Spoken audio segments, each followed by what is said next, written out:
Bharatiya Janata party આજે નવી દિલ્હી સ્થિત પાર્ટી મુખ્યાલયમાં સંસદીય બોર્ડની બેઠક બોલાવી છે।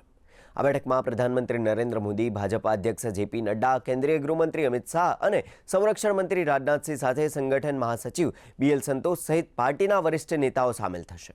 આ બેઠકમાં અન્ય રાજનીતિક મુદ્દાઓ સાથે ઉપરાષ્ટ્રપતિ પદના ઉમેદવારનું નામ નક્કી કરવાની સંભાવના છે।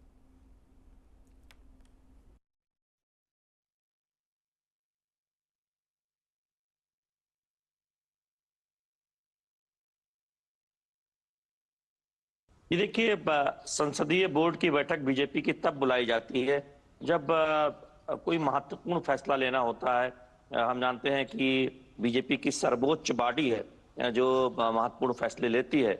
एनडीए की बैठक हुई थी और जिसमें हमने देखा था कि प्रधानमंत्री नरेंद्र मोदी को अधिकृत कर दिया गया था कि एनडीए के उपराष्ट्रपति पद का उम्मीदवार जो उसका चयन होना है, उसमें एक तरह से प्रधानमंत्री नरेंद्र मोदी पर ये छोड़ दिया गया था।